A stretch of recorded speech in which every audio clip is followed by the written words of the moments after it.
귀신같이 다음날 비가 오더라고. 그건 거의 신점 수준 아니야? 내 가족이라면 이 부분의 수술은 가장 미루고 싶다. 뭐 디스크 수술, 뭐 허리 디스크, 뭐 어깨 관절, 뭐 고관절. 나 같은 경우에는 막 이렇게 아 진짜로?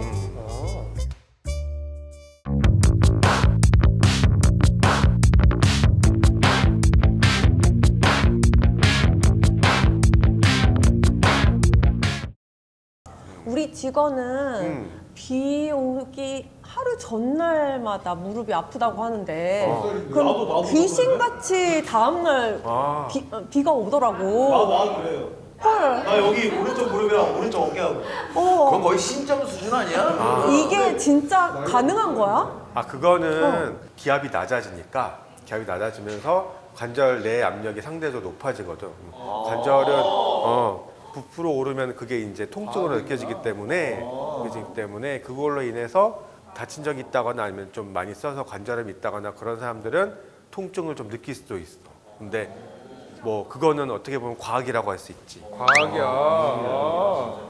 그래서 어르신들 막 이제 비 오겠다 하면은 그건 이제 거기 관절이 부어서 아픈 거니까 관절염이 있나 보다. 생각하면 실제로 되겠지. 진짜 기상청에서는 강수확률 10%밖에 안 떠는데 내가 무릎 아파가지고 혹시 몰라서 우산 들고 갔는데 비 온 적 있다니까요. 진짜로. 진짜? 무릎 많이 다친 적 있나 봐. 무릎 다 옛날에 축구하다 다쳐가지고. 너 아직 결혼 안 했어. 그러면 안 돼. 민석이 결혼해야지. 알았어 할게. 그리고 미국에서 요즘은 도수 치료가 되게 인기가 많은 것 같거든. 그 배우는 사람들도 많고 많이 생겨나고 있는 것 같더라고. 우리나라도 많이 생기는 걸로 알고 있는데 그 효과가 어떻다고 생각해? 고수 치료가 이제 우리가 너무 심한 병이 아니거나 근육이나 관절이 약간 뻣뻣하거나 굳어 있거나 아니면 뭐 허리나 목이 안 좋을 때 뭐 그런 치료들을 해주면은 어떤 우리 몸의 자세라든지 아니면은 뭐 힘의 균형이라든지 이런 게 안 맞는 거를 교정해내는데 실제로 도움이 되는 것 같고 환자분들도 해보면은 되게 반응이 좋은 분들이 많기 때문에 그게 받아서 본인한테 도움이 된다면은 얼마든지 받는 건 좋다고 생각해. 사실 뭐 우리가 정형외과로 해서 수술만 하는 건 아니니까 그 모든 환자들이 오는 사람들 다 수술할 수는 없잖아. 수술이 필요한 사람은 하는 건데 수술 외적으로 할 수 있는 거는 다 해보는 거지. 그러면 이제 정형외과에서 하는 수술 엄청 많잖아. 뼈 수술은 다 정형외과에서 할 수 있을 텐데 만약에 내 가족이라면 이 부분의 수술은 가장 미루고 싶다. 어느 부위야? 가장 미루고 싶다. 뭐 디스크 수술, 뭐 허리 디스크, 뭐 어깨 관절, 뭐 고관절. 어렵다.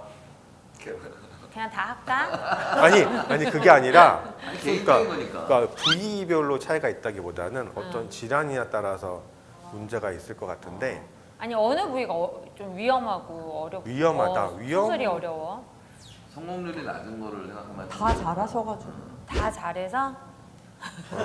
정형외과 선생님들은 다 이제 부위별로 다 잘하는 분들은 굉장히 다 잘하시기 때문에 나 같은 경우에는 막 이렇게 그 고정을 시키거나 이런 수술 같은 경우는 그러니까 뭐 예를 들어서 허리를 여러 마디를 고정하거나 이런 수술이 필요한 분들이 간혹 있는데 그런 경우에는 최대한 나중으로 하는 게 좋겠다 이런 생각. 왜냐면은 고정을 시켜놓으면 다른 마디들이 또 힘을 더 많이 받으니까 좀 더 다른 마디를 빨리 낡을 수 있다 이런 생각이 들어서. 그러면은 예전에 보면 내 친구들 군대 가가지고 같이 하다가 이거를 퓨전이라고 그래서 고정 픽세이션 하는 그런 수술 받고 제대하는 사람들이 있었는데 나이 어렸을 때 그거 다 안 좋은 거네.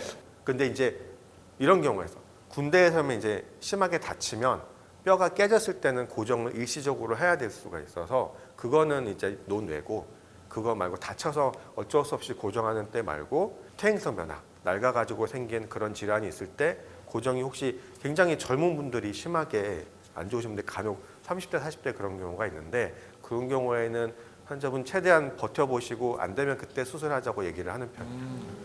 태환이 군대 갔을 때는 되게 옛날이야. 몇십 년 전이야. 그게 언제적 얘기를 하고 있어 지금. 나 궁금한 거 있어. 얼마 전에 미드를 봤는데 키를 늘리는 키우는, 수술을 하는데 맞아. 일리자로프. 근데 일리루저프 옛날부터 했잖아.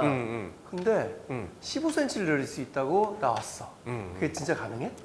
뼈만 생각하면 가능은 한데 문제는 뭐가 있냐면은 일리자폴에서 늘렸을 때 뼈가 늘어날 때 뼈만 늘어나면 되는 게 아니라 인대랑 근육이랑 힘줄이 다 늘어나야 되는데 그게 이제 보통 하루에 1mm 정도 이렇게 늘리는 건데 그것도 한 번에 늘리는 게 아니라 하루에 한 4번 정도 나눠 가지고 조금씩 나사를 돌려 가지고 늘리는 거거든. 근데 좀 관절의 강직이라든지 이런 게 부작용이 생기는 사람들이 있기 때문에 굉장히 조심스럽게 잘 해야 돼.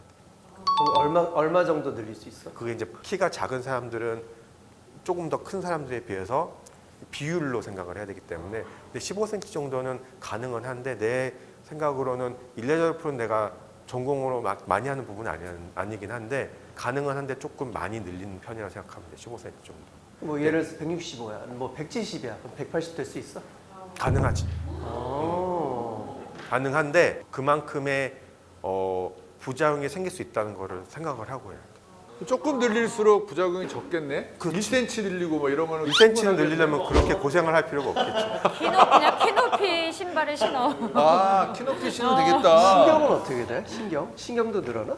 그것도 같이 그러니까 여러 가지 신경도 마찬가지고 근육도 마찬가지고 근데 사실은 이제 연부 조직들은 너무 속도가 빠르지 않고 하면은 적응을 하긴 하는데 제일 문제가 이제 인대나 힘줄이 늘어나면서 힘을 받기 때문에 관절 쪽에 이제 너무 뻣뻣해지거나 이런 게 문제가 생길 수가 있겠지. 안녕.